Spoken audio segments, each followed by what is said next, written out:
What are you looking at? He's watching the beginning of his match. I was just looking. I got Crusher. Oh yeah, I want to see what these people look like. I didn't see what the little Bruiser. Which one's Crusher? You didn't even watch their match? I didn't get a chance to watch his match. I didn't get a chance to watch his match. You were giving us shit on Thursday about not watching the match. I know. I'm sorry. And I didn't even get a chance to do it. And what did Cookie do last night? Nothing. He could have watched the matches on the toilet. I watched your guys' matches on my toilet. I couldn't comprehend anything. I was like retarded. The 20-minute match is a little long when you're sitting on the toilet, though. Your legs start going numb. Yeah.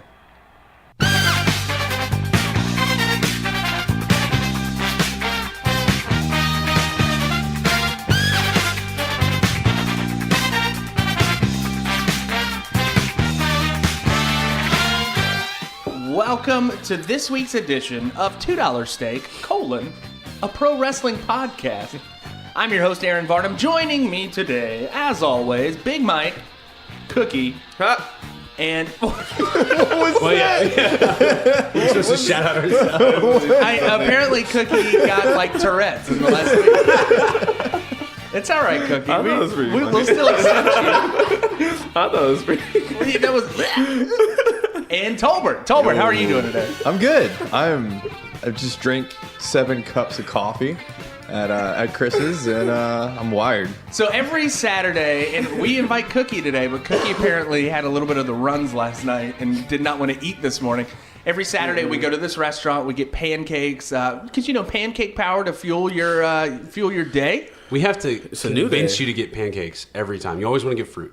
I get fruit, and I always get one pancake. But we're always having to convince you. You don't have to convince me. I'm like always gonna eat that pancake. I'm just saying. And he eats that pancake. And I eat the shit out of that pancake. It was a good one this week. It was a blueberry pancake. Cookie, you could have had a blueberry pancake this morning. You know what? I would be there, but I don't know if I can say the name, but fuck Max Speed Shop. You can bleep this out. You can bleep it out if you want to. I'm sorry I'm dropping the F-bomb. I do not like Max Speed Shop. Can we extort them? Yeah. Can they sponsor cheap meat tweets? God, dude. I honestly don't think Screwed me over they're last going to night. listen to this, one. No, they probably won't. And two, I know they're not going to listen to No, this. There's gonna be like one wrestling fan line cook. And like, hey man. Well, like... Yeah, okay, cool. It's fair. I did let that meat sit out a little long. That was the roulette, the meat roulette we had last night going on. Oh my God. I should have known when my food came out in 5 minutes. That's good, though, usually. It was cold. Oh, that was not good. Yeah. That was not good. Anyway, so we've had a good week here. Last week we had kind of a somber episode of $2 Steak. There was some good discussions that we had this week. We're back on the dick joke train. We are we are having a match with a little person. We've got our first women's match today. That's a big deal, right? It's a big deal. And we're talking about comedy and wrestling. All right. Yes, we And are. speaking of which, the tie-up. So I called up this beer drinking buddy of mine. I said, Bill, I ain't having a real good time. He said, why don't we go to the wrestling matches and let off a little steam? So today on the tie-up, we're talking about comedy and wrestling. I just mentioned that. And by comedy and wrestling, I'm talking about when is it too far? Are you always going to go for that cheap laugh? Is it too far? Is it taking away from the believability of professional wrestling? Professional wrestling in the first place, nowadays, maybe not as believable as it was 30 years ago. But if you've got these comedy spots... and Tolbert drops a pin, and not the weed pin. Thank God. I would have dropped that. He would not have dropped He it. holds that like I hold my baby. So, guys, when is it too far for comedy and wrestling? You know, everybody likes to laugh. There is a little bit of element of slapstick involved with professional wrestling anyway. When is it too far? When is it taking away from the believability of two men fighting, two women fighting, a little person and two men fighting three men? Well, here at $2 Steak, it's never too far. We'll go Are you sure? No, I don't believe so. Not no, yet. well, Not yet. for us, we love a good laugh at something ridiculous, but sometimes it does go too far. Now, for me, if you're doing something funny, if you're kicking the other guy's ass in the process, right, by all means, be funny. When it's too far, what was that? I can't remember the name. The tag team that does the Cobra thing. Chikara? What are they called? They wear the mask and they hypnotize. Oh, so it's like Osiris and it's. Oh, I know what you're talking about. I've seen them. I've seen them hypnotize and they people. he grabs them and he does the snake dance on his partner, and then he hypnotizes the whole. So you like that? No, I'm saying it's a touch too far when like the whole locker room comes out and dances around the ring. I mean, it's entertaining. It's almost too far. You're like, what the fuck is going on? And then they pull some crazy moonsault, right. Whipping off the ropes, and then you're right back in it. But at that point, you're taking that went viral. Everybody on my freaking Facebook timeline's like, "Hey, Aaron, you seen this yet?" I'm like, "Yeah, dude, I saw that like 7 years ago when it first came out because I'm a wrestling fan and I know about this stuff."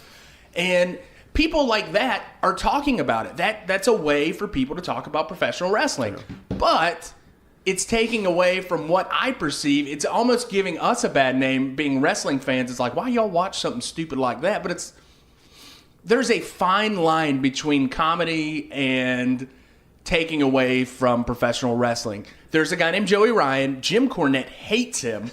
He throws people with his penis. No, he does not.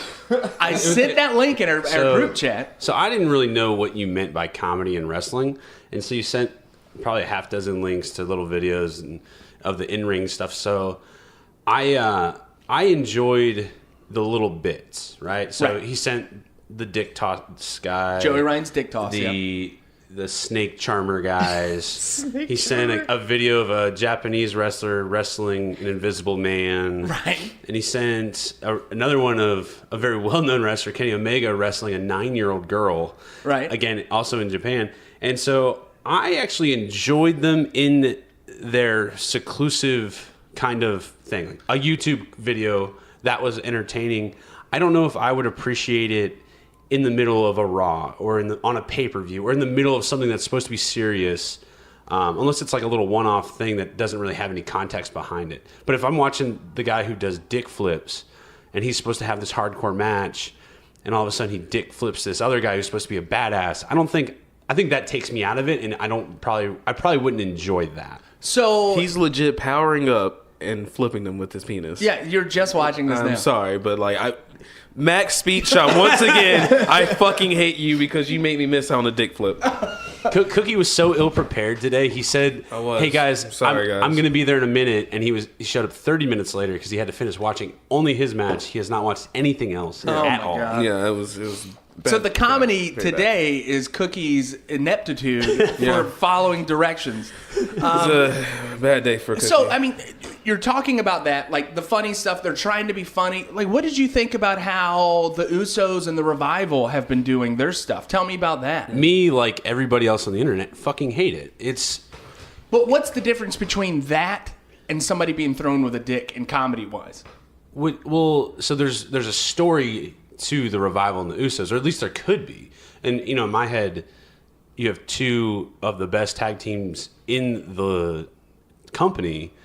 And the very first promo they did, I'm like, oh, sweet. Next week, like, they're going to kick it off. They're going to have an amazing match. We're going to hear, this is awesome chants and all this sort of stuff. And then it devolves into a back-shaving bit one week. Back-shaving shaming. Yeah, back-shaving shaming. Manscaped shaming. And then the next week, it's supposedly icy hot on dicks and buttholes. And it's so childish and trivial. I don't even think 8-year-old me would have found that funny. No, and there is a difference. I think WWE is used to taking things a little too far when it comes to their jokes. And I think they do it for the sake of the watchers. They realize that the kids they're mostly, I guess, 8-year-olds and preteens, 32-year-olds are going to be like watching this. But like, I don't know why, but Vince likes to take his jokes a little bit too far, and he has a history of doing this. It's not just with the Usos; it's with I think there are just so many examples. Choppy pee-pee. Choppy pee-pee. Big Show. Anything I think the Big Show has done within like the last 10 years has been like just overdone. I will say one of the funniest things, and I don't think this was intentionally funny. There was an episode of Raw where the Big Show's father had just passed away. Yeah. And he's at the funeral. The Big Boss Man comes in, and somehow, some way, within 5 minutes, Big Show is riding on his father's casket being pulled through the graveyard, which I don't think it's supposed to be as funny as it was, but thinking of like the Big Show holding onto his father's casket being dragged through a graveyard, that was pretty funny. So in that regard, that's to me that I have not seen it, but that sounds like a one-off little bit, and that's where it works. Whereas the Usos and Revival is it's mostly on social media. You're not seeing it on an actual storyline, which does. Yeah. Anyway, Raw, and we've talked about this before. Raw can be a. That's what I feel about Raw. Raw could be a marathon to get through week after week. Yeah. 3 hours is a lot of time to cover. Why don't you give these guys who you know can give you a 4 to 5 star match week after week and have something different every week? Yep. They're instead taking that time to do comedy bits instead of professional wrestling. All right, so we're diving down the current wrestling thing. So not even those guys. So say you don't want them to have a match. Say you're trying to save it for a pay-per-view in the summer or whatever it is. You got 40 other great wrestlers. Put them in a storyline. You don't need to spend 15 to 20 minutes of prime time fucking with guys and shaving backs and doing dick jokes, like icy hot dick jokes. Like there's women. The women got 7 minutes, I think, on between SmackDown and Raw this week. Right. And there's some very good women wrestlers out there. And so that's where, if you're doing quality entertainment, do it quality. Like it's frustrating. And what I've seen so far from AEW, like from their the road to Double or Nothing. Yep. Yeah, road to Double or Nothing. The stuff that Cody Rhodes and Chris Jericho are doing, that's like funny. Those are comedy bits, but they're mixing it in and making it serious at the same time. So they have a good level of comedy and seriousness. It's a balance. And makes it believable. Yes, it's a good balance between the two. And I think if AEW can keep that going, they'll have something. I know we talk about it every week, how excited we are about, and I don't know if it's almost like we're excited for like a new toy, like sort of thing, It's where kinda like that. where we're gonna get tired of it in 2 weeks. I hope to God that like this gives us an alternative. Yeah, there has been. I agree. When I got back into wrestling and TNA became a thing, I was so excited for TNA. I'm like, look at this wrestling, and then they fell into the trap. Eric Bischoff trap. The stupid bits, the stupid storylines. They didn't present it as a serious thing. They presented it like WWE with a quarter of the budget, sort of thing. And the funny jokes, they fell into those traps where they were doing stupid bits. They were doing stupid things like that. I hope, and I think that AEW has a good core of good wrestling minds that I think that could possibly do something like that. Yeah. When you watch like a New Japan show, there's you and I watched the match. I can't remember what it was. It was Ricochet and somebody else. It was a tag team match. Like you and I barely watched it, but there was some funny bits in it. When New Japan does comedy, it's a very subtle kind of comedy. It's a little bit of slapstick in the middle of the ring. They do a couple little things, like maybe your face is like a fun-loving face, and he like picks on you a little bit during the match. But he does it in such a way that it doesn't take you out of that match. That's what I love. I like the old like Dusty Rhodes where he does his little chicken strut, or something like swing and a miss, and he'll do like a little strut behind you, or just when they're grappling, doing like fun holds back and forth and chain wrestling and reversing each other, like in some of like the British styles we've watched. Yeah, and things that British like that. match was very fun. And they're having fun with it and being funny while they're reversing each other and doing little taunts and stuff. And I love that. It's hilarious. Makes you laugh. And then you're still in it. With the old school wrestling, and you see, I mean, there's comedy in old school wrestling. There has always been comedy in professional wrestling. It's one of the emotions you evoke out of people when they're watching the sport. And you look at somebody like Terry Funk. Terry Funk, maybe not intentionally funny all the time, but he can do some of the slapstick as well.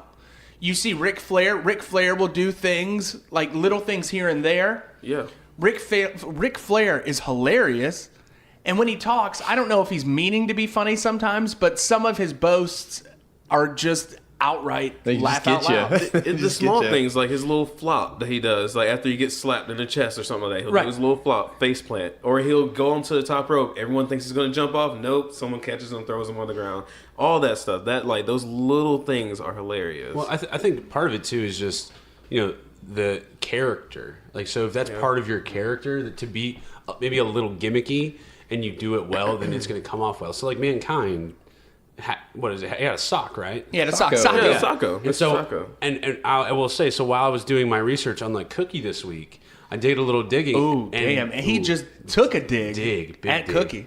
WWE's most watched. Now it wasn't a wrestling match, but it's WWE's most highly rated thing was Mankind Rock. This is your life. This is your life. And that's a comedy bit, and it was like a 15-minute comedy bit, and it was amazing. And it was done very well, but I think it's because the characters of Mankind and The Rock were both. You couldn't do it with, yeah, that's what I mean. So people. like, and so when you have a comedy presence that's built into characters, or just a presence in general, they can pull it off very well, and it comes off authentic, and it's very entertaining. Whereas you have Usos and Revival, who maybe Usos do it a little bit. Revival are not a comedy team, And so it comes off so just stale and forced. The Usos are supposed to be, they're badasses. They're not meant to do like comedy bits. They're meant to just kick ass. It's and go Uso home. Penitentiary, And that's the Revival too. not the Uso Playhouse. Yeah, it's not the Uso Playhouse. This is not Bray Wyatt. Yeah, Firefly. Fireflies. Well, I mean, when you shout out to the Fireflies. and you look at the Revival having to sell for something like that. Props to them. They sold it. I mean, they did their best. They did their best. It's something that maybe was not the best presentation of what their characters have been portrayed as so far. But I think that, I mean, like, you kind of have to go with it. At that point, you're getting paid good money. You have to go for something like that. I feel like in this day and age, man, everything needs to go viral. Like, people they have an obsession with going viral. So they're looking for that one thing that can, that can basically shock the world.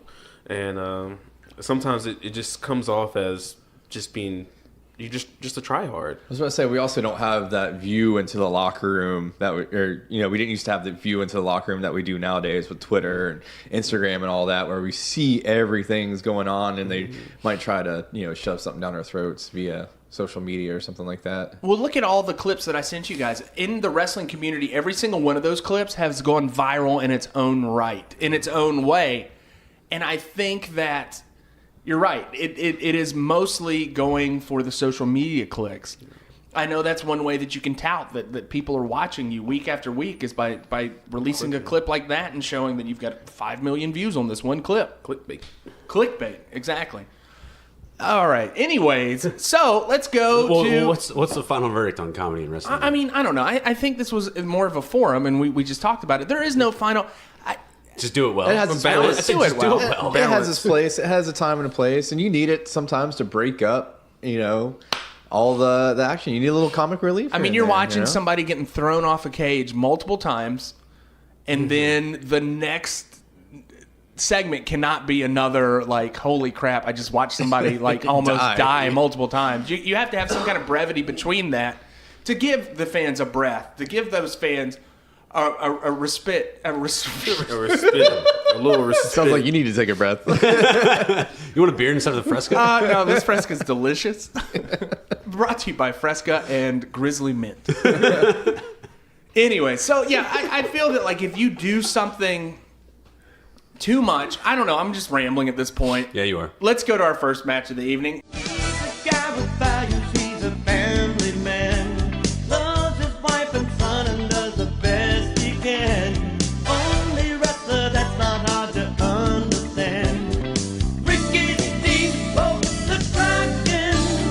Mike, the Greenhorn. The Greenhorn. You've actually got one of my favorite matches of this week. In fact, all three of these matches, I'm very excited to be talking about all three. Top one of three. It's one of his favorites. It's one of my 3 favorite matches for this week.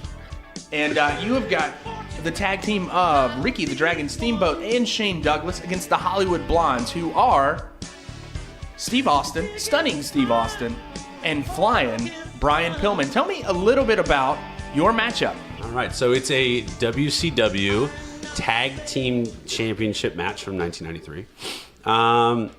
So right off the bat, stunning Steve Austin and flying Brian Pillman come out, and Austin looks taller than he does in later years. It's the hair. I think part of it's the hair.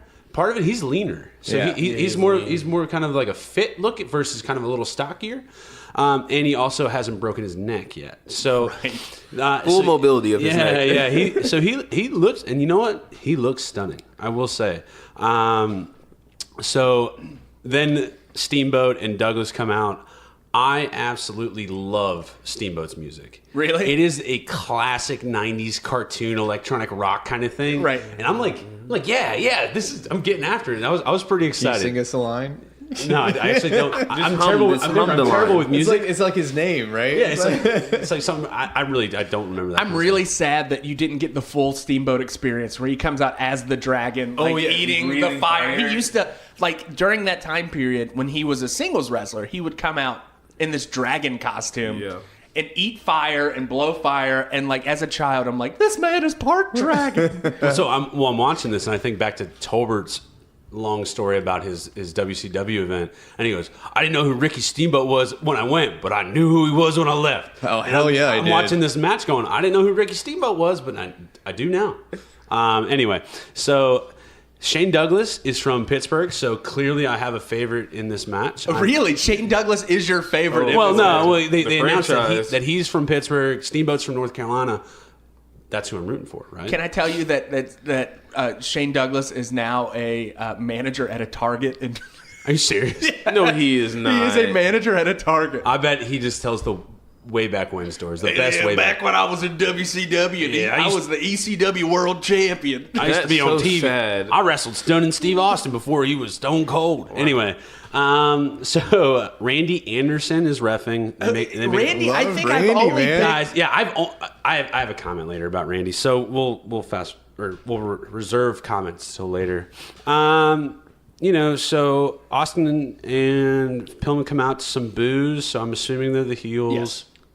But and Austin starts grabbing tights right away, right off the get go. Yeah, that was in the first series. He grabs the tight. So overall, it's just there's no huge spots that I really made mention of, but it was just really good, entertaining tag team wrestling. So at one point they're doing a chest stretch. Douglas is doing a chest stretch, tags Steamboat in. Steamboat comes in, and they just switch out on it. So it was just really cool.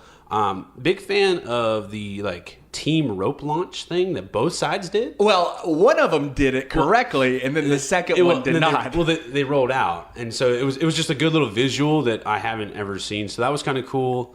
So I have some notes we'll talk about later, but and then basically the match finishes by Austin grabbing the championship belt, smacking Ricky Steamboat with it, knocking him out. Austin then grabs Pillman, drags him onto Steamboat.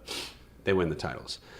So my notes, Steve Austin, very good wrestler, very good seller back then. I'm only kind of used to seeing clips from when he's Stone Cold and he's got both knee braces on, he's broken his neck, and he's just kind of come out giving the finger to Vince McMahon. So it's because of his style in this sort of match where he is flopping around everywhere. They were taking really some heavy bumps.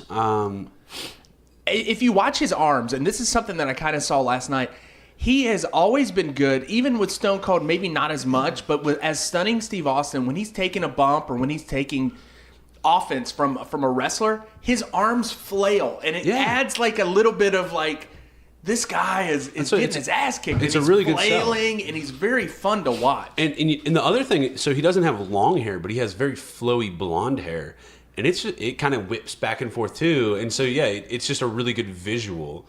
Why are you laughing, Tolbert? He's just mesmerized. Mesmerized by the hair. Steve Austin. I will be honest. He's stunning. This might be one of the only matches I've ever watched from start to finish with Steve Austin in it. Really? You watched a couple of Rock. I just watched YouTube clips. No, I've never actually watched a full Steve Austin match. All right, we'll remedy that. Okay. Well, anyway, so monster truck match with Steve Austin. Wait, there's a monster truck. No, now? Okay. there's not a monster Thank truck God. match. So, here comes the airplane that always comes over during our podcast recording.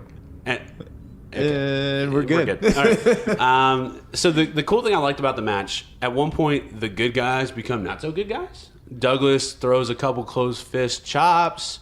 Steamboat tosses Steve Austin over the top rope, which back then was a disqualification. Correct. And behind old Randy's back. not really Steamboat style either. Exactly. So and that's where I liked that you could see that heels in the Hollywood Blondes making the good guys do bad things. Kind of come down to their level. Yeah. And then so it was kind of cool. Commentary was Terry Schiavone and Jesse Ventura.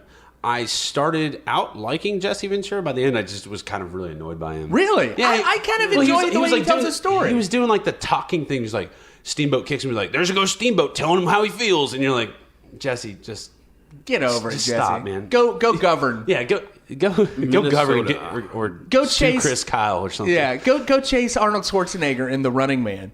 I was disappointed that Flying Brian Pillman only did one flying move. Yeah, well, and at that point. It was a catapult, which was cool, but he can't be Flying Brian Pillman if you're scared to go So off the top as rope. a heel, you don't want the fans to cheer you, right? You don't do those moves. So you cannot. You have to dial back all the stuff. Like if you're watching a professional wrestling match and a heel is doing moves that are going to get him over and have people cheering for him at the end, you're not doing your job right. Interesting. So I didn't know that, so that makes sense then. So I think about it like that.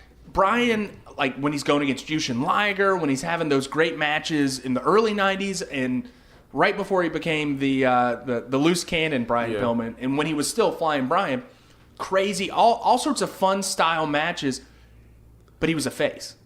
But when you're the heel, you have to ground it. You have to. You're kind of setting the pace of the match, and you don't want those people to cheer you by the end. They did their job right. Yeah, no. So actually, that makes sense. There was a really good spot where he's doing. Ricky's got him in a surfboard lock, and Brian's like shaking. You can see he's about to reverse it. And, I didn't know that I'm not supposed to cheer this, so I'm like getting kind of excited. And then Ricky reverses it back. So it was a reverse of a reverse. It was a cool little spot. So that makes sense that happened then. Ricky is such a he is I wouldn't say he's underrated because people think that he's one of the greatest of all time. He's underrated in the eyes of people are going to say like you've got your Ric Flairs. Ricky will always be in the conversation as a great professional wrestler, but I don't think that his character maybe got over as much as somebody like Ric Flair. Ricky is so much fun to watch. He's a wrestling fan's wrestler. Right. You know what I mean? He's great technical. He's great high flying. Maybe his character is not the most exciting thing to watch. Eye popping. But he is fun. I Dude, love Ricky his moves are Steamboat. so powerful. His slaps and his chops. And they're crisp. Just like echo. Yeah, he just what about hits that his move. suplex off the top rope, man? Did you make a note of that? That was yeah, I mean, epic, it was like- man. Jesus. By then I was kind of saying, wrap it up, boys. At this point, I could watch Ricky kick ass all day. So I knew who Ricky Steamboat was after that day. So you enjoyed the match ultimately. I really did. Yeah, it was really good tag team wrestling. Comment about Randy Anderson, the referee. So seems like every single match that Aaron's giving me, Randy Anderson is. Randy Anderson's my favorite Because he's in every He's single match. this Weird Al looking motherfucker who is just so aloof to everything. That's good, though. It's like every match that Randy Anderson's refereeing, somebody's doing dirty shit. I didn't even talk.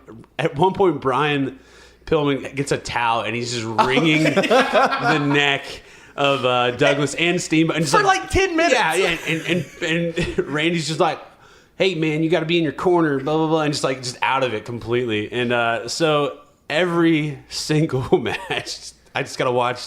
Or what did you call him in one episode? You call He him looks like the Bobby's? dads from Bobby's World. Yeah, How yeah. he may know. So every time I see Randy Anderson, I'm thinking of Bobby's World's dad. Rest in peace, Randy Anderson, by the way. Oh, is But he I dead? grew up I feel bad watching now. He's dead, but he was also an amazing referee to watch. It was just visually, every time I load up a match, I'm like, this motherfucker again.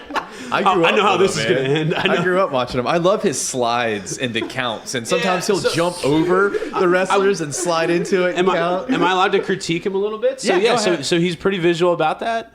Twice in this match, he gives away and cues the wrestler when to pop out of it. Oh, maybe I did not see that. He hits their shoulder with his offhand twice. Oh, I didn't see that. Yeah. It's because I don't know if it's because It's subtle. he was behind the wrestler, so they couldn't see It his was a bad hand. camera angle. Yeah. Well, it was he was in a bad angle. Like Gotcha. So like twice he's going 1, 2, offhand comes down with the third, and he's up. The guy's up. So twice that happened. Damn it, Randy. He could be playing it off as a shoulder check, just making sure that shoulder's down. Hey, the last one. Yeah, no, it was. I know what I saw, and I'm agreeing with it. Compare and contrast, like maybe the Hollywood Blonde style with like somebody like the Midnight Express. Like, do you see similarities in how they work together as a team? I mean, I'm not qualified to talk about that. I've only watched a little bit of wrestling. Did you enjoy the Hollywood Blondes as a team? Yeah, no, it was, and that's what both sides were working very well as tag teams. You could see, they go into the corner, tag, rough them up together. One guy gets out. This is your third tag team match, isn't it? Yeah. I think you were scared from singles once I shit on the Kerry Von Erich match, and then R.I.P. Kerry Von Erich, and I didn't give a very good. Think about it now. And I didn't give a very good review of the Rey Mysterio match. Yeah, you gave an okay review. It was okay. So it's been those two, and then just tag teams. Yeah. Well, did you enjoy? So maybe this is Mike. Mike is going to be the tag team critique on all of our episodes. It was good. It was good. I would not be upset to watch it again. You've watched it how many times? Once on the shitter, though. No, I watched this one at work. So actually, not to get ahead of ourselves, I took a picture of myself sitting at work watching this match. While I was working, I saw this picture. So I watched it once then, and I watched it this morning at 4 a.m. No, I watched this one this morning at 7:30 because I want to make good notes, unlike Cookie. That's dig number 2. I think I have pretty good notes here. Cookie, back with the composition notebook. Back with the composition. Anyway. I think my match was pretty a good match. Entertaining.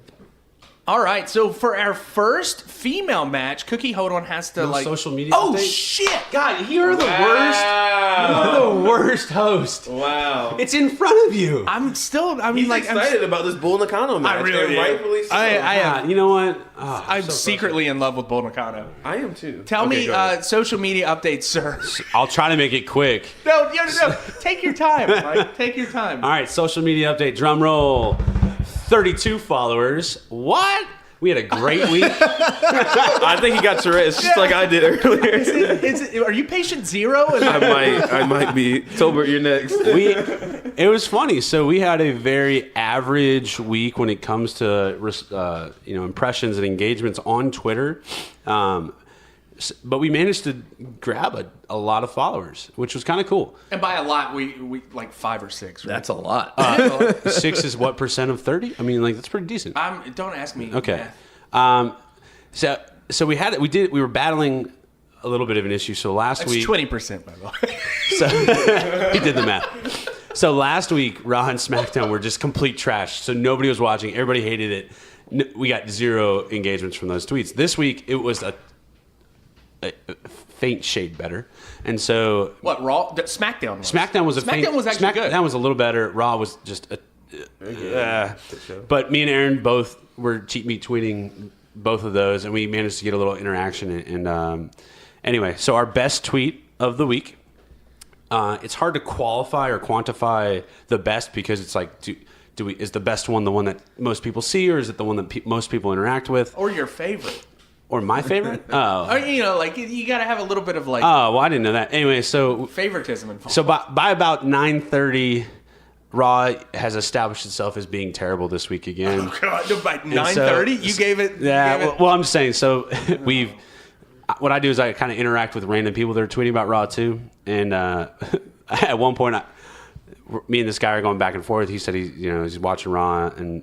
he already turned it off, and I said, we're going to finish Raw tonight because we hate ourselves. Cheat me tweet. We got like 2 followers from that tweet. I know. Just because we hate ourselves. People are like, you know what? This guy hates Raw too. I'm going to follow this guy. Our worst tweet of the week was me fulfilling my obligation to tweet at Dave Meltzer. Really? That was the worst? 39 impressions, no engagements. Only 39 people saw that tweet. So. They've got to be like insane wrestling fans to follow Dave Meltzer anyway. Anyway, and the tweet was bad. It was just me like, hey, Dave, I said on the podcast I was going to tweet at you. I thought I liked that. Did I not like that? Wow. Not. And you know what? Wow. Again, I will point out that all of us followed $2 Steak on Twitter. There's 4 of us here that got 0 engagements. Did you not even like your own tweet? See it. No, because I feel weird Like You do it all the time. I always I've get done it like notifications. 6. I get notifications that Maurer has liked his own tweet. Shameless liking. Hey, man. Hey, it's a grind. whatever You have gets to us do what you over. have Look, this is a Whatever grind. gets us Whatever over. gets us over. I keep having to tell him week after week. I'm like, man, just it'll happen. I'm It'll not- happen. I think Aaron thinks I care more than I do. I just like shitting on random we do trolling. have a lot of fun, and it's behind like the guise of like a corporate account. You know what I mean? It's not like us. You could definitely tell the tweets though that I send out versus Aaron. Aaron's having more like shit joke kind of feel to it. I make poop jokes. You said, I bet what's Ray's kid's son name? I I bet he's glad he wore his pants today, brown pants. pants today. And Aaron never capitalizes his letters On what? on Twitter. Yeah, I do. You're I know punctuation. and- more rare to capitalize your tweets that you send from your phone. really If they're coming from my computer, they're the analytics of Mike Maurer over here. Thank you, Mike. All right, well, that's the social media update.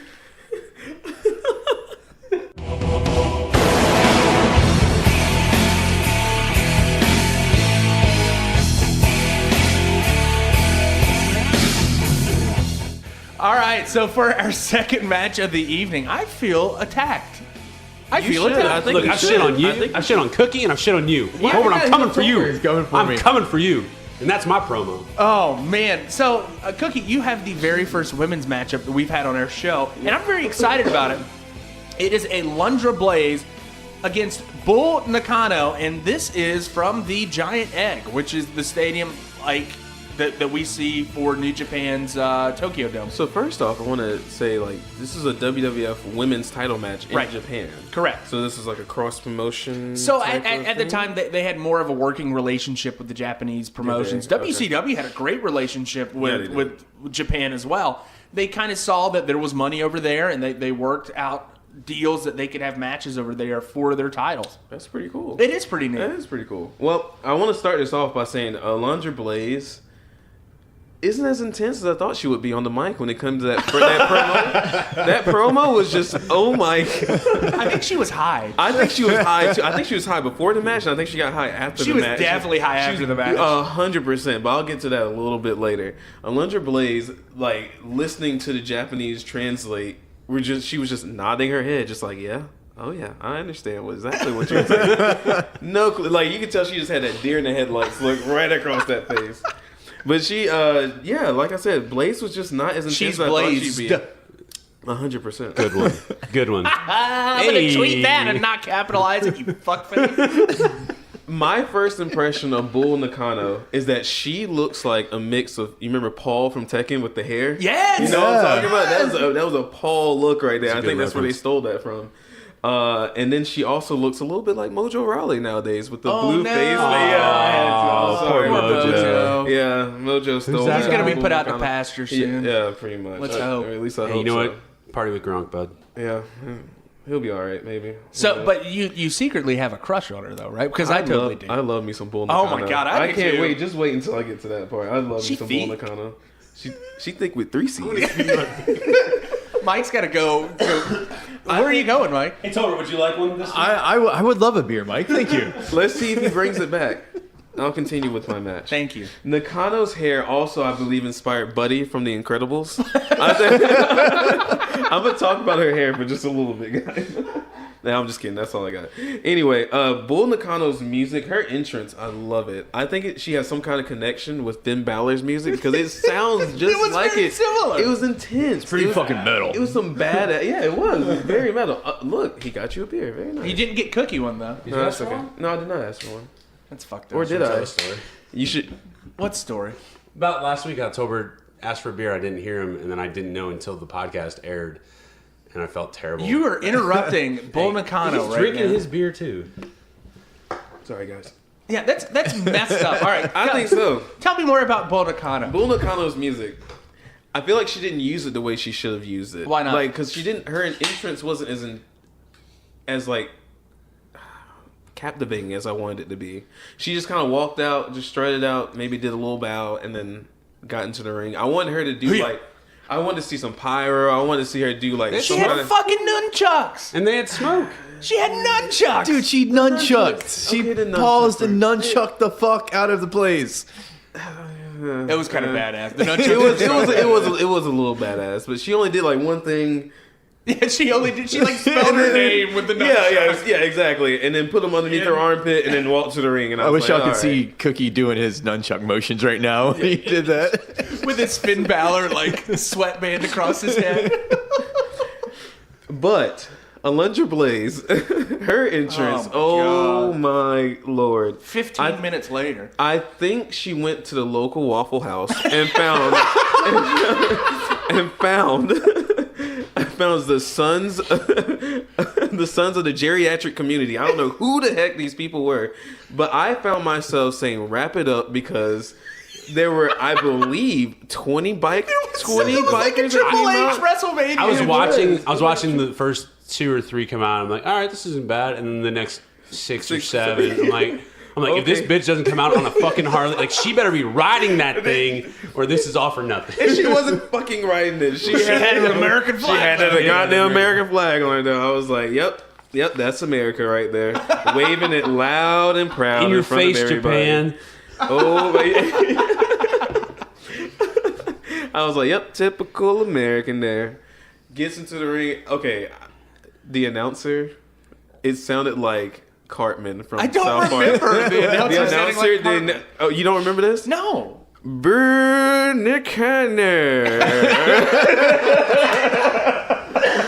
Maybe Cookie needs to write his notes at the very last minute again. This is the best notes he's ever had. Yeah, because you're allowed to be late. Oh my god, it was hilarious. Okay, I'm gonna get away from that. Going into the match, Bull Nakano captivated me with her yelling. At her intensity that match. Mike's having to use his fucking albuterol. He's having to use good. his That means I'm doing a damn good job. Bull Nakano and her intensity, her kick, you would hit her, like she was yelling, and you could feel that. And I love Bull Nakano. I think she is one of my favorite wrestlers. Oh now. my god, my favorite female wrestler from the '90s, easily now, I believe. She had a very interesting moveset. A lot of pile drivers, a lot of roundhouse kicks. Her power moves are look like something. And just to paint a picture, Alundra Blayze is like Charlotte Flair before Charlotte Flair. I said that to the guys. Like 5'10". I said that.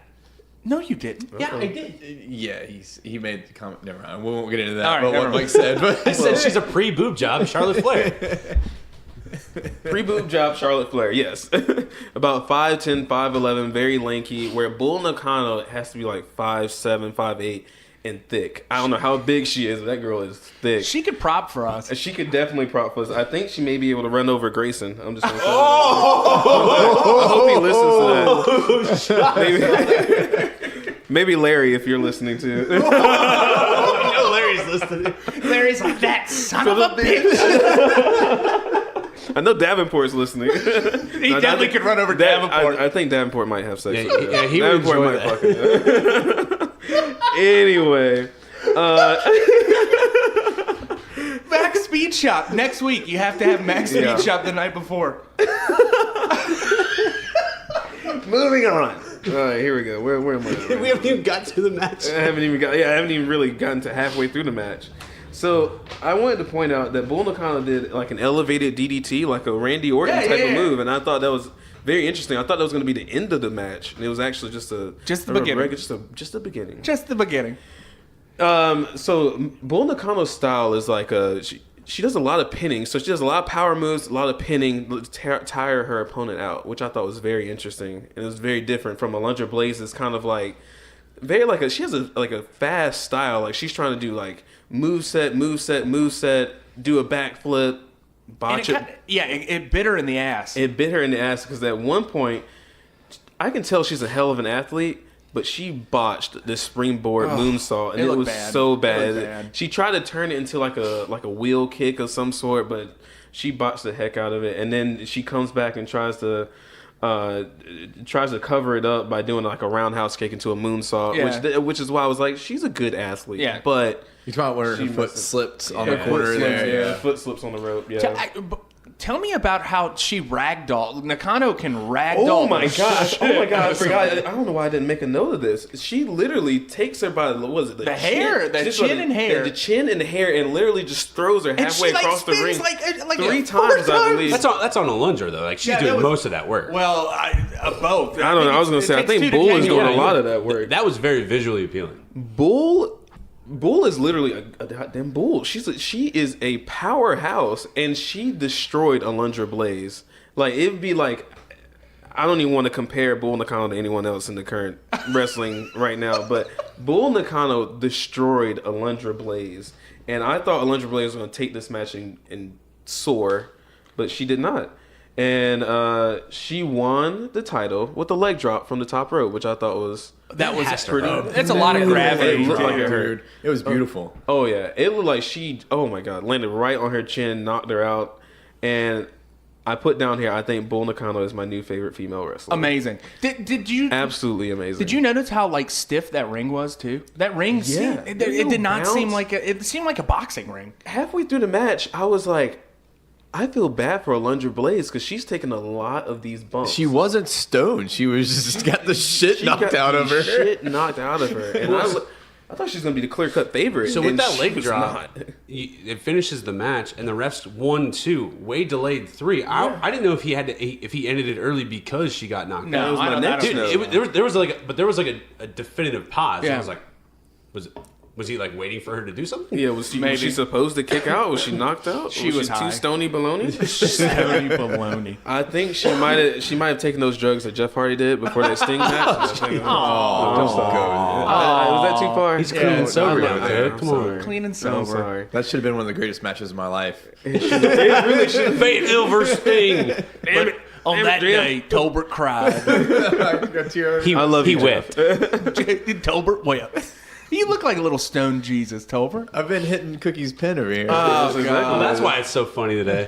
Bull ended up winning the match, and it looked like she won a plaque, some flowers, and a Happy Gilmore check. Like as a woman wrestler, like you would think nowadays it's like just like the men. You get like a belt, you get the same sort of like pageantry as like a man winning. Back then it's like, here's a kitchen apron and a set of pots and pans and some flowers. Thank you. Thank you for your work. A gift certificate to Bed Bath & Beyond, Bull. So the post-match interviews, Bull Nakano clearly, she worked her ass off, but you could tell like Alundra didn't do much because her makeup was still pretty much intact throughout the match for Bull. Alundra, on the other hand, she had to be high as fuck. She was fucked up after that fight. She took too many knocks on that hard-ass ring. I thought the funniest part of that post-match interview, she was just like, the next big match in America. In America. In other words, I ain't fucking coming back to Japan. Meet me at the Survivor Series. She's like, and if I lose then WrestleMania. Yeah, exactly. I ain't coming back here. You gotta come there. You gotta come to Survivor Series. Just like an Hey, American. Cookie, you used way too much emphasis and like energy. She was so monotone when she said that. She was. She's like, I'll see her at Survivor Series. I wanted Alundra Blayze to be so intense, and I think that's why I did that. Just because I wanted her. Yeah, her promo skills sucked. Yeah. They haven't gotten wasn't much the best better in at the promo. Cornet Cup. She sounded like she was high at the Cornet Cup too. So I mean, like I don't think she was ever really known. So Aaron has hit twice or a couple times now on both of the ladies' professions. Currently, what are they? Okay, so yeah. Alundra Blayze now monster truck driver. Really? She is a monster truck driver now. Does Isn't that kind of cool? Does it all click for you now after seeing like the promos? I can She's definitely see definitely that. a monster truck driver. I can see that. And Bull Nakano is she was a professional golfer. Really? She became a professional I can't golfer. see that. No, I would you? Quiet on your back. She's like out driving Tiger. Dude, look up a current picture of her nowadays too. She's hot now. She looks. She's so hot. great. Oh, actually, you know what? Keep talking, and I'll do it. While But you Cookie, one note I made about great match, great wrestling. Yeah. That crowd was silent Very the quiet whole the entire time. The only time they got excited was when Bull Nakano literally had to pump up the Yeah, crowd with her dude. arms and say, "Get up, get up." And I noticed that too. It's like this is the first match either like that we've watched that you've had that the crowd was dead. Most of the time, most of the Japanese matches, they're wow, they're Bull Nakano's really hot. kind of getting after it. And it was it because it was like a women's match in the 90s? Like were I they don't just know if not it was ready just for like it? they're being polite. Maybe it was an earlier match in the show.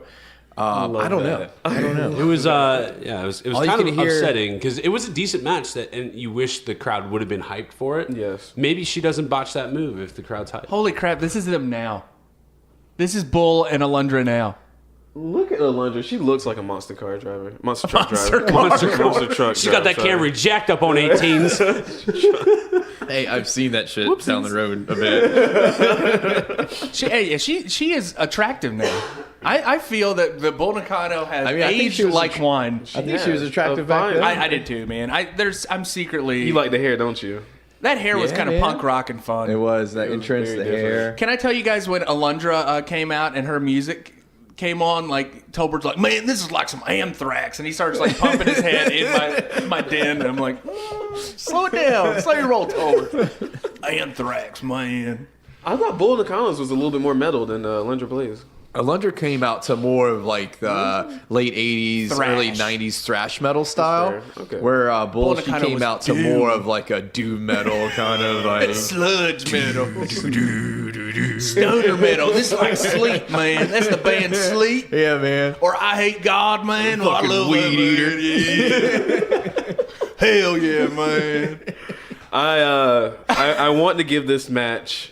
I want to give it 5 stars so bad. Just Stars because or I- cookies? Cookies. Sorry, 5 Jesus cookies. Christ. Get Sorry, your Dave families Meltzer. together. Sorry. Right, my bad. We don't Yeah. want to get Meltzer, you didn't listen to the podcast last week. I hate you. cease and desist. All right. Anyway, How many I want to cookies? give it 5 cookies just because of Bull Nakano and how much I love her, but I'm gonna give it 3. 3? That's quite the jump. I'm gonna give it 3 just because the match itself, the two. It was 10 takes minutes. It takes 2 people to tango, and it was just a Bull Nakano slugfest, which I loved. I loved it. All right. Not enough to But- give it 4 cookies. Not even 3.5? No, I can't give it 3.5. What? Not even It's because the 3.2? crowd wasn't into it. How much max speed shot would you give this? 0. Oh my god, I don't even know. Really stumped him with that one. Just instant diarrhea is what I would give that, because that's what the fucking game. I hate you, Max Speed Shop. Go on to the next. Go to Tolbert, please. All right. It's called a Fine Blossom Special. Bringing my baby back. So for our final matchup of the evening, we have the high spot with Tolbert. Tolbert, this week you had a very interesting matchup, and I can't wait to hear about this. You had Blackjack Mulligan, Blackjack Lanza, and Bobby the Brain Heenan against Crusher, Bruiser, and Little Bruiser. Little Bruiser. The Midget Warrior, as they call him. Hey. Oh, was that one of your Come notes? on, man. That's what they do call him throughout the match. The It was Midget Warrior. Just a different time there. Hard as for television. Fun match at first glance. I'm like, all right, thanks, Aaron. Another off the wall match.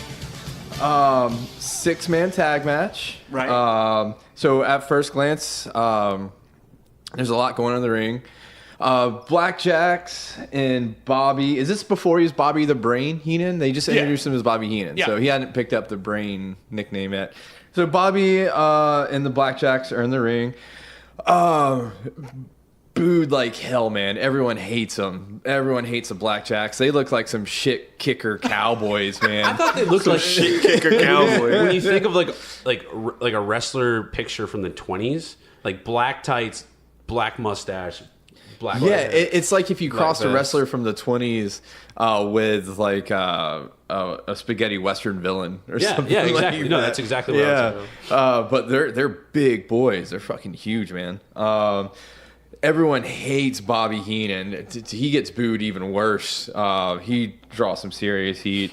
Then the music hits, an entrance for Crusher, Bruiser, and Little Bruiser. They all come down the runway. And Bobby Heenan starts kicking at him through the ropes. And I can't tell who it is, but Crusher or Bruiser like grabs his leg, is like trying to pull him through the ropes. And it starts off with, I guess that you can call that a little comedy. You know what I mean? A little functional wrestling comedy. But it's great. Everyone eventually makes their way to the ring. And, it's old school days where refs, patting everyone down, giving instructions, checking the ring, which I love. I love that. So a little chaos in the ring. It finally starts. It starts with little Bruiser. It starts with the little guy. He calls him out, right? Yeah, he calls him out. Oh wait, before we get to that, little Bruiser comes in the ring. He's got a big ass stogie in his mouth, right? And he's just like, it's not lit. He's just chewing on this cigar, right? And Crusher, Bruiser, they're pumping up the crowd, and they kind of give him like this little pep talk. Like you can a little pep talk. Oh, we're gonna start this already. Oh, man. They gave him a brief pep talk. A cute little pep talk. A short pep talk. They give him a brief pep talk, and they kind of like pat him on the back, and you can see him. And he's like, "Get up on the turnbuckle." And little Bruiser gets up on the turnbuckle, puts his hands up. Crowd goes wild for him, man. So he's pumped up. They start off with him. Bobby Heenan gets in the ring, and he automatically does the typical midget wrestler taunt where they get on their knees. I know, that's so fucked And they up. get on their knees. Well, little Bruiser just drop kicks him immediately right in the face, and it's great. Sends Bobby running out of the ring, scrambling, trying to get his composure. He tags out. It's some good old fashioned tag team wrestling. Can you describe what Crusher and Bruiser look like to me? Yeah. So very similar, and I even had trouble telling them apart. Because they look very similar. They all have the short Speedo tights, short cropped blonde hair, tan, but like they all have like the barrel chested, man. They are like I made a huge. note. I was like, to be old and big, like they're both pretty cut. Like I hope if I'm like 60, I kind of look. I don't like think that. they were probably 30. Which one made Milwaukee famous? That would be Dick the Bruiser. Okay. He was in the black tights. Dick Bruiser. That's the Bruiser. So Dick the Bruiser actually has a fucking statue in Milwaukee. Like So he really did. They have a Milwaukee. I'm gonna find it while you. So guys he's are talking. like Milwaukee's hero. He's like a folk Milwaukee's hero favorite of Milwaukee. Yeah, but big dude as well. Big barrel chested dudes. So they stomp around. They do some old school tumbling moves. One move I really liked was a whip, like knee lift, like flip. Like no, excuse me. It's Crusher that has the. Yeah, the Crusher's statue. okay. Crusher's from Milwaukee. He's Milwaukee's hero. Like I said, it's very hard. You have Crusher and Bruiser, and they both look alike. Yeah, and then Little Bruiser looks like You could definitely them pick out Little and Bruiser. Heenan. Yeah, he looks like a combination between all three. The ref is very chubby. I made a note. Fat ref. Fat, kind of clumsy, dumpy ref. I got a few good laps at him. Yeah. Anyway, so wrestling continues. Little Bruiser would get tagged in every now and again to pretty much focus on Bobby Heenan. And they would get Bobby in the corner. They throw him in the turnbuckle. And Little Bruiser would do these little rapid fire punches on him. Did you just say little rapid fire punches? Little rapid fire punches, man. Just we bam, go bam, bam, bam, bam, bam. Little They're rapid like punches. Shane McMahon punches. They were kind of like Shane McMahon punches. No, honestly, his punches hit harder than Shane McMahon. Yeah, they That's probably true. So he would alternate in and out to kind of focus on Bobby Heenan a little bit. They had a little thing going. So it picks up with. Actually, I made a note where Bobby Heenan gets sandwiched by the Blackjacks. That was a fun little spot because the Crusher straight up no sells a double punch. Yeah. That's how it starts. Bobby starts punching Crusher, and he just straight up just stands there. And then him and the Blackjacks, they're doing this double punch, and he's just no-selling the hell out of it. He's like, yep, gets the crowd pumped up. And then he sandwiches Bobby Heenan with the Blackjacks. He like whips him and sandwiches him. That was pretty funny. Leads to the next, one of my favorite spots of the whole match was a missile little Crusher launch. Little Bruiser. Sorry, I keep getting it. Everybody. The names are so similar. I keep getting them all mixed up. And I've hit Cookie's Wait, quite a did few we times. pass the point where Little Bruiser bit Bobby the Brain? Yeah. Did we miss that part? Talk about comedy and wrestling. Yeah, all right. He bit his ass. It was amazing. We skipped over that part. So at one point, Bobby Heenan is in the corner turnbuckle, has his back turned, and Little Bruiser bites him on the ass. Takes a chunk out of it. No, getting outside of like the comedy aspect, because it was funny. Were they trying to make Heenan look? I'm trying to think of a different word. Little, I guess, like by getting beat up by the little wrestler. Because like he got the drop kick, he got punched, he got his ass bit. Like, were they trying to like make him look maybe like not little weak? Maybe like they were definitely trying to make him. He was always like the cowardly kind of heel. Like he was the shield. Like they didn't want the little wrestler to be beating up on the big guys. Right. Okay. Right. So that they were having him against. It's almost like an intergender match, where you have somebody like Come on. But you know what I get mean, what you're like where like saying. the women wrestle the women and like. But Heenan had this like throughout the whole match is wrestling with the little guy. Yeah, and I think it starts off because he picks him out, and because everyone else is huge, and Bobby Heenan is not that big, and so I think it was just part of his character being a heel. He's like, I'm going to pick on the little guy, I'm going to taunt him, and they did it Little well. Bruiser. I mean, he is a little person, but he's got some great moves. He's a working little person. Yeah, he can really work. He can wrestle. He's all over the ring, and he's getting in there, and he's very entertaining. It's more entertaining than it is funny. You know what I mean? You're not laughing and mocking him the whole time. I did laugh when he. I mean, bit his the ass. bite. Anybody. That's just funny. That's just good comedy. How did Bobby get busted open? He got busted open. Moving like on to that. So after the missile drop, actually no, they make it outside of the ring before the missile drop. Yeah. Anyway, Yeah. so Bobby Heenan takes this awkward kind of bump out of the ring, kind of tumbles, hits the curtain on the way down. Looks like he falls into some chairs. There's a bunch of steel chairs. He falls into the chairs. Everyone ends up outside of the ring for a short little skirmish. And at that point, that's when Bobby gets busted open. Somehow outside of the ring, he gets busted open, and he is bleeding He bleeds a lot. profusely. Gosh. Like, it's like Ric Flair, Randy Savage level God, right yeah, there. that's Like, pretty his bad. face is covered.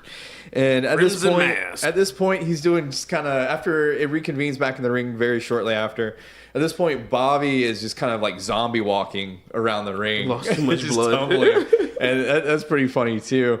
And he keeps taking these bumps. And as he would take these little hits and go down, Little Bruiser would run into the ring and get like a couple kicks into the head, run back to the corner. And every time that would happen, he would jump in and get a shot in or two. Then Crusher and Bruiser in the ring, get Little Bruiser on the top rope, pick him up, and kind of like missile him into Bobby Heenan. And that's great. Some more wrestling. It's a 6-man tag, so they have to kind of do the thing, clear the ring to make a tag. Bruiser and Crusher clear the ring. One of the Blackjacks are down, and then Bobby's laying there, bleeding profusely. They get Little Bruiser up on the top rope, and he does this huge splash right onto Bobby to end the match for the count out, right? Everyone's celebrating. Everyone's like, yeah, they did it. They pick up Little Bruiser. They have him on his shoulders, right? And they're celebrating, right? The Blackjacks get up, walk over to him. Oh, no. They grab Little Bruiser and hold him above his head. And this guy's probably, 6'6", 6'7". He's huge. Picks Little Bruiser up over his head and just slams the hell out of him in the middle of the ring. And they continue to wrestle. So they Little killed him. Bruiser does the Apollo Creed sell, like in Rocky IV, or when Apollo Creed gets his neck broken. He does this thing where he's doing this twitch in the ring. He's like laying there with his head against the ground doing this twitch, you know. Throw in the towel. Little Bruiser does that twitch, and the whole time I'm like, is this guy's dead? Because he literally just took like an 8-foot drop. down. I mean, even if it was a normal sized person, it'd still be like an 8-foot drop down to the. So this Blackjack guy's Mulligan huge. is Barry Windham's father. Really? Yeah, so that's Barry And Windham's Wyndham's, dad. Like, That's a big just boy. as tall as he Yeah. is. Yeah. Who's Barry Windham? Barry Windham, he was Last on week. last week's episode. Thanks for listening. Wyndham and Rotunda. Remember my tag match? He was also a member of the Four Horsemen. He's also the uncle to Bo Rotunda, AKA Bo Dallas, AKA Bray Wyatt. Gotcha. Bray Wyatt and Gotcha. Bo Dallas. Okay, yeah, I was way lost. He's I don't their remember your uncle. match from last week, Tolbert. Yeah. But Go ahead. sorry, but it's just great, entertaining match. I mean, it does have little Bruiser. You know, there's a little. And they used to do that a lot back in the day. They did. and especially way back in the day. But Little person I tossing. mean, these guys needed to work. You know what I mean? They needed money. They had to put food on their little table. In their tiny house. And then, let's just keep going with this. On their tiny plate. I was trying to say, yeah, these guys, you know, they never. Yeah, but you were disgusting about it. You were a terrible human being. All right, he, so he did say it was a big splash. it was. He did. I did notice that. A cute Yeah. little splash. All in all, great match. I didn't think it was going to be as entertaining as it was. Come on, man. It was great, man. Yeah, I will give you entertaining matches. I know. I have full. The monster truck Can I- match. That was for Mike. Can I ask, like, what are the rules when it comes to it? Because at certain points, the big fat referee had no control of anything that's going on. There was a Six lot of guys in the chaos. ring. It's like what are the rules? Like, when are you allowed to come in? And I don't think. I don't know. You're asking questions like. Am I thinking too much into this? Yeah, you're thinking I too just need to- logical I need to about- look at it on a superficial level. Yeah, it's just like his haiku. Speaking of which, Okay. can we hear transition. your haiku this week? Yeah, the last line I was going to hope be. I hope it's as bad as last week's, which was amazing. Did you print it out? No, Oh, he I was wrote about this to at say- breakfast. with a I tried- dot I matrix tried that printer. one. One step ahead of Cookie. I was trying to write one where the last Please line say says, it into where the the fuck is microphone. Cookie? But Go ahead. Go ahead. Tell us the Cookie showed haiku. up. I'm sorry. I'm still working on this whole microphone Oh talking. my god! Talking in the microphone business. All right. Did you become Dusty Rhodes? Little Bruiser bites, blackjacks with things in their pants, Bobby bleeding out. And I forgot to mention there is a foreign object Yeah. in blackjack. Oh, but still, I mean, it's fine. I mean, if people hopefully are going to watch Yeah, this hopefully match. you watch and the match at one point. Be entertained. So say it again one more time for All right. emphasis. So Little Bruiser bites, Okay. blackjacks with things in their pants, Bobby bleeding out. Yeah. Okay. So I get it. So that's a very good haiku this week. It sums it all up. It goes into the Tolbert's haiku book that we're going to be selling, available at any independent press. And so that wraps up this week's episode of $2 Steak, a pro wrestling podcast. Folks, next week we have got, for Greenhorn Mike, you have Terry Taylor, a Guilford College football player, just like your host that you're talking to right now. Did he fail out too? No, I think Wow. he might actually have failed out. Let me do some research on that. Terry Taylor, who became Terry Taylor the Rooster, against Jake the Snake Roberts. So it's a rooster against a snake in a matchup only available next week on $2 Steak, a pro wrestling podcast. Cookie, I went a little bit different. Strong style, maybe not as strong as usual. You have a Rey Mysterio match against Ultimo Dragon.